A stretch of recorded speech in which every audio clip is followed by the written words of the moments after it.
Di luar sana, langit Singapura mulai benderang oleh gemerlap lampu kota. Tapi di meja ini, aku merasa ada sesuatu yang jauh lebih terang. Sebuah keyakinan. Keyakinan bahwa harapan sejati tidak pernah datang dari janji-janji manis politisi, tetapi dari tekad manusia biasa yang menolak untuk menyerah pada kenyataan yang pahit. Karena pada akhirnya, kita tidak sedang melawan kemiskinan. Kita sedang melawan ketakutan, ketidakadilan, dan kebodohan sistemik yang membuat kemiskinan itu terus diwariskan dari generasi ke generasi.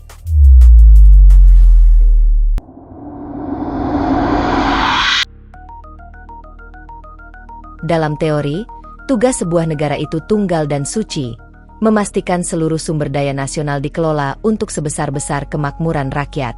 Konstitusi kita bahkan mengamanatkannya dengan jelas.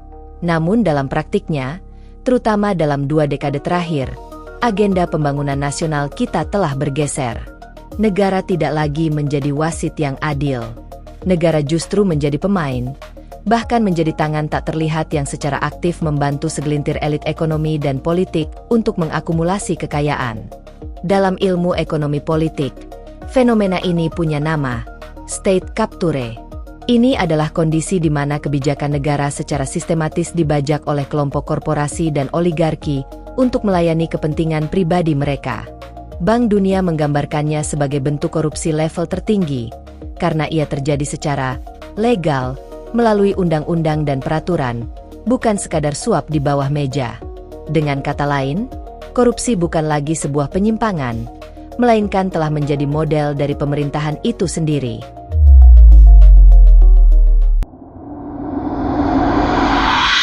Proyek Strategis Nasional atau PSN selalu dijual kepada publik dengan narasi pemerataan ekonomi. Namun di lapangan, PSN telah menjadi mekanisme legal yang sempurna untuk mengerahkan seluruh sumber daya negara, mulai dari APBN, tanah rakyat, dana bank BUMN, hingga kemudahan regulasi, demi kepentingan para konglomerat. Di sini kita harus berhenti dan bertanya dengan jujur.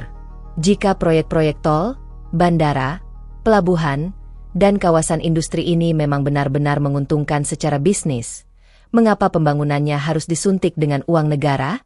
Mengapa harus ada jaminan pemerintah dan pembebasan lahan menggunakan uang rakyat? Faktanya telanjang di depan mata. Negara yang membangun dan menanggung risikonya, namun para oligarki yang memanen keuntungannya secara jangka panjang. Jalan tol kini menjadi instrumen ekstraksi finansial. Asetnya dijadikan jaminan utang, dijual lagi ke investor asing, lalu menghasilkan dividen abadi bagi pemilik modalnya. Sementara kita, rakyat, hanya kebagian tugas membayar tarif tol yang terus naik. Contoh paling fenomenal, kereta cepat Jakarta-Bandung. Biaya pembangunannya per kilometer 2 hingga 3 kali lebih mahal dibanding rata-rata di Tiongkok. Bahkan lebih mahal dari kereta cepat di Jepang dan Perancis yang teknologinya jauh lebih maju. Proyek ini tercatat sebagai salah satu kereta cepat termahal di dunia. Sekali lagi, siapa yang untung?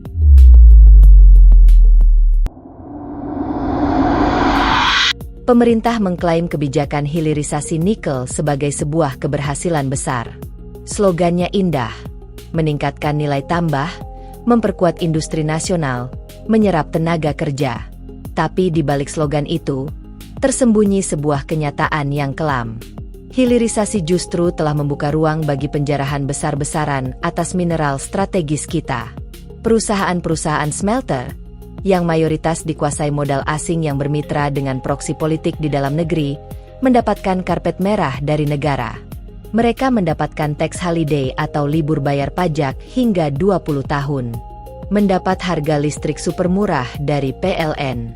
Mendapat kemudahan izin lingkungan, mendapat pinjaman berbunga rendah dari bank BUMN, dan hanya membayar royalti yang sangat kecil. Dengan fasilitas semewah ini, seharusnya negara mendapat keuntungan luar biasa. Faktanya, yang terjadi adalah sebaliknya. Nilai tambah nikel kita terbang ke luar negeri, mineral kita terkuras habis, dan negara ini hanya menjadi penjaga pelabuhan ekspor. Praktik kecurangan di dalamnya bukan lagi dugaan. Mulai dari transfer preaching, ekspor ilegal, hingga pemalsuan klasifikasi mineral. Hebatnya, semua orang seolah tahu ini terjadi, bahkan sudah terungkap di persidangan. Tetapi tak satupun aktor besarnya pernah tersentuh hukum. Jadi, mari kita bertanya sekali lagi, hilirisasi ini sebenarnya untuk siapa? Untuk membangun industri nasional Indonesia? Atau untuk menyuplai bahan baku murah bagi industri di Tiongkok? Untuk kesejahteraan rakyat? Atau untuk memperkaya segelintir oligarki tambang?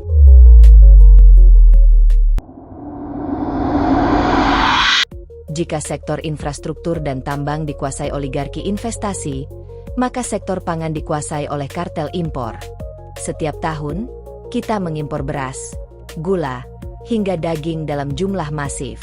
Ironisnya, impor seringkali dilakukan tepat saat para petani kita sedang panen raya, menghancurkan harga di tingkat lokal dan memastikan petani kita tetap miskin. Di balik kebijakan impor ini, ada permainan kuota yang dibagikan kepada segelintir perusahaan. Kuota ini lebih berharga dari emas. Permainan ini bisa berjalan mulus melalui sabotase data. Neraca pangan nasional sengaja dibuat seolah-olah defisit, agar keran impor bisa terus dibuka dan rente triliunan rupiah terus mengalir. Dan yang paling menyedihkan, kemiskinan itu sendiri kini telah menjadi komoditas politik. Program bantuan sosial atau bansos, yang seharusnya menjadi jaring pengaman, justru disalahgunakan. Data resmi bahkan mencatat, kerugian negara akibat bansos yang salah sasaran mencapai ratusan miliar rupiah setiap bulannya. Itu belum termasuk markup harga, pemotongan bantuan, dan penggunaan data palsu. Singkatnya, kemiskinan seolah sengaja dipelihara, karena ada pihak-pihak yang hidup dan mengambil keuntungan dari situ.